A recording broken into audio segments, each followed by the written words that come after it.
ابو بکر صدیق دے بارے کو گل کرو. اچھا جی، حضرت ابو بکر صدیق رضی اللہ تعالیٰ عنہ تمام صحابہ کرام کو نا جب ایک بار نبی صلی اللہ علیہ وسلم نے کہا کہ جو جو کچھ تمہارے پاس ہے وہ لے کر آؤ، ٹھیک ہے چلتا، یعنی فنڈ کا اعلان ہوا کہ چیریٹی دے کر آئیں، فنڈ دے کر آئیں.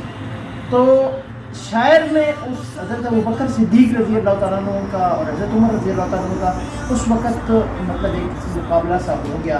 وہ آپس میں مطلب حضرت عمر رضی اللہ تعالیٰ عنہ نے دل میں یہ چیز رکھ لی کہ آج میں حضرت ابو بکر سے آگے نکل جاؤں، ٹھیک ہے. تو حضرت ابو بکر بھی لے کر آئے مال، حضرت عمر رضی اللہ تعالیٰ عنہ بھی مال لے کر آئے، چندہ یا فنڈ آپ جو بھی کہہ لیں وہ لے کر آئے. تو نبی صلی اللہ علیہ وسلم نے پوچھا، تو شاعر اس سینیریو کو، اس انداز کو، اس سچویشن کو جو ہے نا وہ بیان کرتا ہے. تو کہتا ہے جو پوچھا نبی نے کہ کچھ گھر بھی چھوڑا تو صدیق اکبر کے ہونٹوں پہ آیا.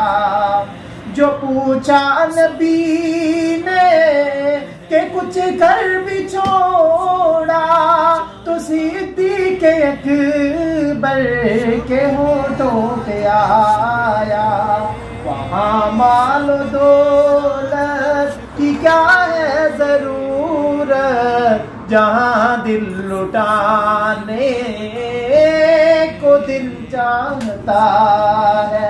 رہے گی محفل آباد سوزا ہم نہیں ہوں گے، رہے گی محفل آباد سوزا ہم نہیں ہوں گے، مگر محفل سجا رکھنا سدا جاری سبا